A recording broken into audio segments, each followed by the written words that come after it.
Yo, what up, it's Don. Samuel here. The Soul Brothers, man. What up? Back up in it with a, it's an interesting review. Yeah, this is just a casual review of the Harden Lifestyle 2. As you guys know, we love the Harden Volume 2 for basketball, and Adidas went ahead and made a lifestyle version, so which is supposed to be, you know, just like a casual remodel, I guess, right? Yeah, it's the Volume 2 reimagined for casual use. They did it the previous year with the Volume 1, and it was a little more similar.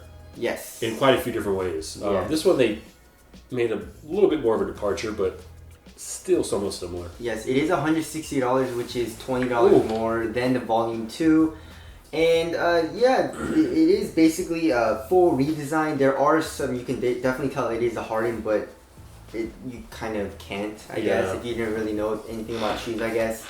But anyways, is it comfortable or not? You know, we'll get into that, but let's start it off with the Tracciones, and it grips. I mean, if you know, like in shoes like road shoes, like old school road shoes or whatnot, and maybe even Yeezys, they don't really grip too well on like tile, slick floor or something. So I don't really like that as much. You know, when you're in the mall, you know, that type of floor or whatever. Or if you're like a restaurant, you know, and sometimes it's like stuff is spilled on the floor. And you step on it and you're just like sliding. Yeah. But this one grips. So, I mean, traction doesn't really matter in casual shoes as much, obviously, but I like to I don't like to like slide out or anything, you know? That and more importantly, durability seems to be chill. Yeah. I mean, you know, it's pretty thick, aggressive grooves, almost something that you could definitely use for basketball, maybe. Yes. We'll see. We'll see about that, but I mean, yeah, I mean, Yeezys and stuff like that, you know, the outsole is not very durable. You know, you see a lot of pictures with the outsole. Yeah, exactly. So the outsole, the rubbers seem to be pretty good durability-wise as well. So there's that.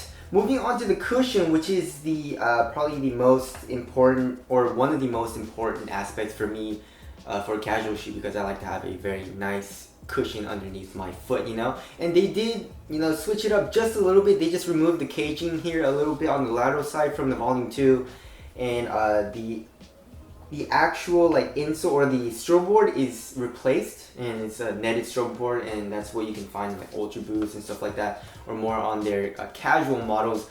You can definitely feel the difference from, you know, the actual Volume 2, and I feel like, you know, they should just let it loose.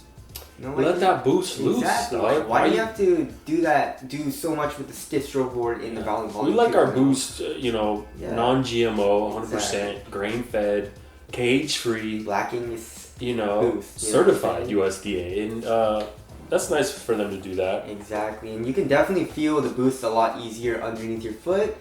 And also, I did play in it, of course, and it feels really nice. You know, the Volume 2 is still nice; it's very plush, but this is like a lot more than that. The Ultra Boost, I feel like, is a lot thicker.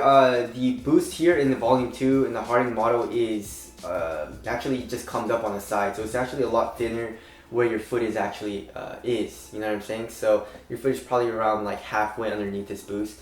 It's an illusion, you know, but it's still soft. There's not as much compression, of course, as maybe like the most boosted shoes, if you want to call it that, like the EQT Boost and like the Ultra Boost, but it's definitely up there. It's very, very comfortable, you know, and I think you would like it because, you know, Donny Boy doesn't like too much compression or anything like in his cushions, and in the heel, there's really no compression. You know, your heel goes into the boost just a little bit, but this rubber actually cages it so it doesn't compress too much, you know. So it's a nice mix between, like, you know, like a stiffer type of boost, but you definitely feel like a compression, which I really like. So cushion, very, very nice time. Moving on to the materials. Yo, these materials are premium. Yes. This is the softest leather I've ever felt. Yes. In my life. One of these and very, very thick cuts of it as well. Yeah, the whole thing isn't leather. Obviously, just the pieces, this little lateral caging piece, and then this piece in the ankle is so soft. Yes. It feels like a baby. It smells like Barney's. If you guys have ever been to Barney's, New York, it smells like that. Yeah. And the leather is very, very nice. Also, the knit material is super stretchy, stretches over your foot. Very comfortable. It's not too stretchy though. It's just a nice little stretch. You know, it doesn't feel flimsy at all. It's very thick as well. And also in the ankle area, it's also this like knit sweater cuff or whatever material you want to call it. That's also very soft, and I really like the materials for a casual shoe. They really did it well. And also I like the part where you don't have to tighten your laces at all. Yeah. You just slip it on, very easy to slip on. Ain't nobody got time for that in a casual shoe. Exactly. So you just, stretch it out like this, slip your foot in, and you're good to go. Don't have to really tighten your shoelaces at all, unless I guess you want to play ball in it a little bit. So materials are super nice. Moving on to fit, I would say it fits exactly the same as the Harden Volume 2. It's on the width-wise, it's on the normal side, and length-wise, it's a little long, but for me, but it's okay. I'm fine with that because the materials are just so like, just stretches over your foot. It feels like the fit was just made for my foot, and it feels really nice. So, fit, go true to your Adidas size, and you should be good to go. All right, weight, it is 12.13 ounces. Definitely not a light casual shoe. If it was a basketball shoe, I guess it's on the it's average for me, for my size, but for a casual shoe, that's a little heavy, and it feels a little heavy as well, and also a little bulky because there's a lot of bulk here in the heel area.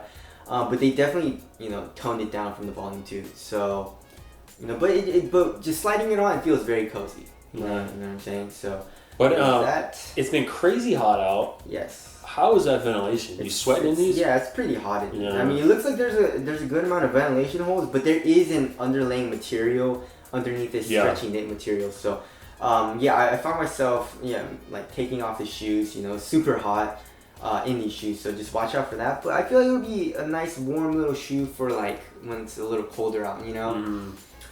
So yeah, ventilation not the best. Durability shouldn't be too bad. Yeah, durability seems like it should be good. Yeah, it seems like they'll age nicely. Yeah. You know what I mean? Especially the leather, Yeah. Aesthetics. That's, for some people the most important thing. Yes. And I get that. It's definitely up there for me as far as casual use. I do like comfort as well. Aesthetically, what do you think? I like it. Especially on foot, it looks pretty dope.